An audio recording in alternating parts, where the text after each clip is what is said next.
Most people that are trying to lose weight are actually trying to lose fat, and they end up getting stuck, frustrated, and unhappy with the way their body ends up looking because they followed a weight loss process instead of a fat loss process, which is not the same thing. What is up, everybody? Coach Juma here, and today we're going to be breaking down the difference between weight loss and fat loss, why you should shift focus to one versus the other, and how to change your diet, training, and progress measuring so that you are headed in the intended direction you want to go to. Before going any further, make sure you like this video, comment stupid, and I'll give you something. I don't know what yet, but comment. By the time you comment, I'll have figured it out. Of course, subscribe to the channel and share this with someone that also needs to know the difference. You'll know better than they do by the end of this video. I don't know where I was going with that. Anyway, before we talk about weight loss and fat loss, we need to understand our body first. So here's a super quick rundown of what our body is made of. You can break down your body mass into two categories: fat mass and lean body mass. Fat mass is, as it's stated, just body fat. It's just the fat that is on your body. Lean body mass, which is also sometimes referred to as fat-free mass, is everything else in your body that isn't fat. So that includes your muscles, your bones, your organs, the fluids in your body, skin, hair, and literally anything else that isn't fat. So when you step on the scale, you're not only weighing your fat mass, you're also weighing all of this other stuff too, which you probably understand and knew to a degree. But that also means when you're losing weight or gaining weight, it's not just the fat that is going down and up, it is also the lean body mass stuff that we just talked about. More than likely, any fluctuation in the scale can be attributed to fat, muscle gain or loss, bone density gain or loss, water retention or release, among other things, but those are definitely going to be the most common fluctuators on a daily, weekly basis. And you could probably see where I'm going with this. Just because you're going through a weight loss journey doesn't mean you're going to be losing fat. Sure, you could be losing fat, but you could also be losing muscle. You could also be losing bone density. You could also be losing water. All of these things are within the realm of possibility. And you never want to lose too much lean body mass for a number of reasons. This study kind of broke it down the best and found that the people that lose too much lean body mass end up lowering their metabolism long term, which means if you lose the weight, it's gonna be hard for you to maintain the weight. They increase fatigue, so they just feel terrible all the time. They have low energy levels, poor mood. Irregular digestion is also a very common one. They have an increased risk of injury because of less lower body mass. They actually have measurable cognitive impairment as well as a result of lower lean body mass. They reduce neuromuscular function and so much more other stuff as a result of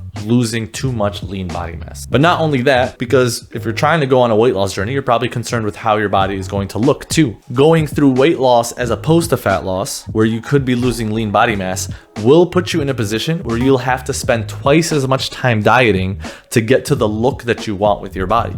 Because losing muscle and losing fat at the same time will have you looking the same, just smaller. So this is how a lot of people end up with that skinny fat look that is absolutely dreaded. They have no sort of leanness, they have no toned definition, they have nothing firm on their body because they've lost a significant amount of lean body mass alongside the fat that they've lost. And now they have to diet even further to lose more fat to get to that look that they want, where if they just focused on fat loss, they wouldn't be in this situation in the first place. So before talking about how you can focus on fat loss versus weight loss, let's do a little recap of what we talked about so far. Losing weight could mean you're losing fat, but it also could mean that you're losing muscle, water weight, and a few other things. We don't want to lose too much lean body mass because it'll decrease our metabolism, which makes it harder to maintain weight loss, and we'll feel terrible in our own body when we do so. And with less lean body mass, we have to diet twice as long to get to the look that we want. So how can you change your diet and your training to be more focused on fat loss? And how can you know if you're losing fat or not? With all three of these, it's going to be a lot of the same principles, just a little bit more specific. With dieting, for instance,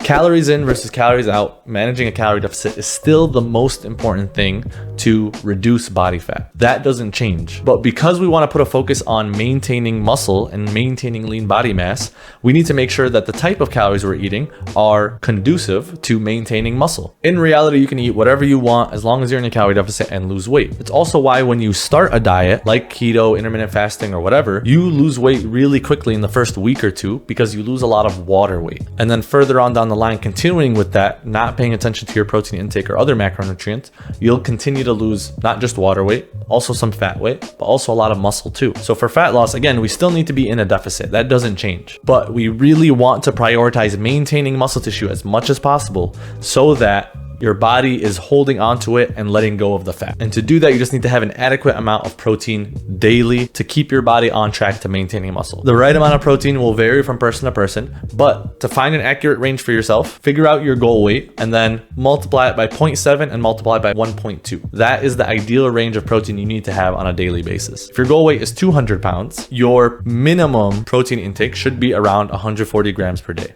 And then the upper end is going to be around 240 grams per day.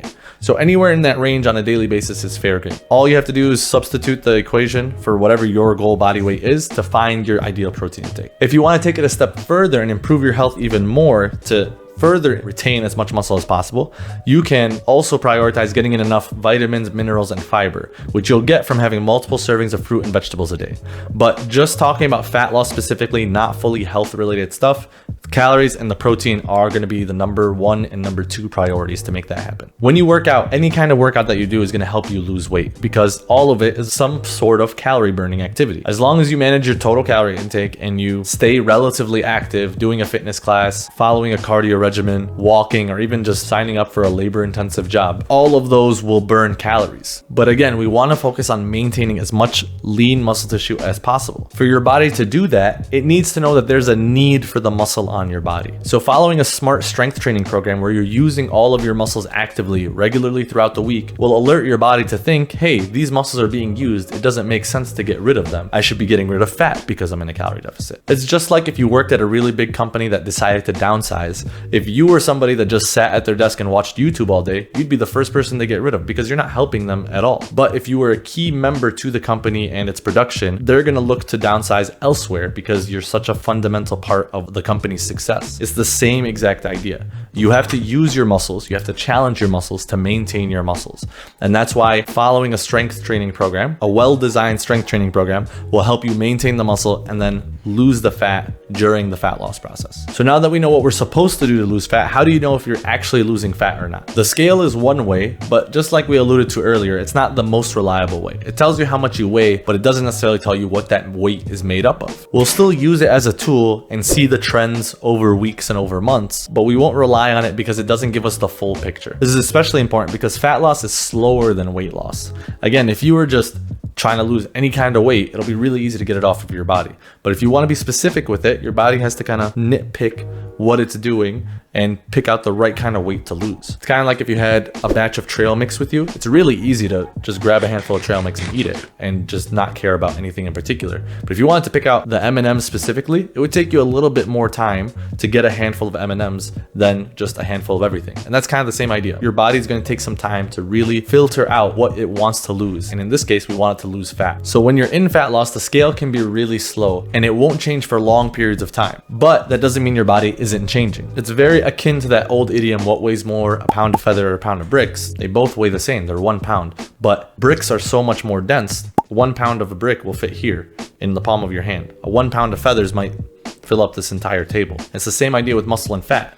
A pound is a pound. It won't be reflected on the scale, but the size will be different. Your size will be different. How you fit into clothes will be different. How you look is going to be different. Your measurements are going to be different. And that's what you want to look at when measuring fat loss. Not so much the weight, because a pound is a pound. Doesn't matter whether it's fat or muscle. But if you're losing fat, you should be becoming smaller. So you should be taking measurements like progress pictures over time to see how your body changes and becomes smaller. You should be looking at clothes for reference to see how they fit differently or looser.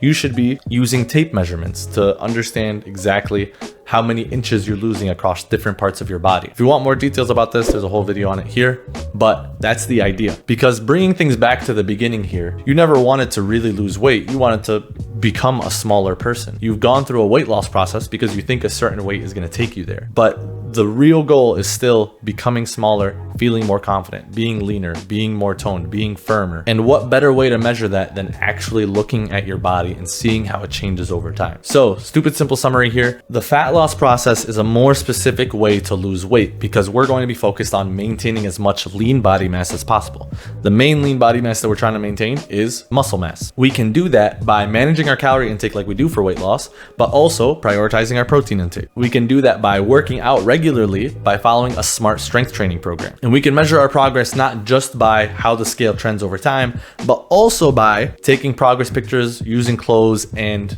tape measurements to see the trends over time. If you've been trying to shift focus from weight loss instead of fat loss, and you've been stuck doing all the weight loss stuff and need help, apply for a free strategy call with the link in the bio, and we'll talk more in depth about your situation and what is going to be best for you. And you'll have an opportunity to work with me one-on-one as well with your nutrition and your training. And if you found this video helpful and know a friend that is struggling, share this with them to help them out. They'll probably appreciate it more than you know. But that is it for this time. I hope you guys enjoyed and learned a lot. Until next time, stay stupid.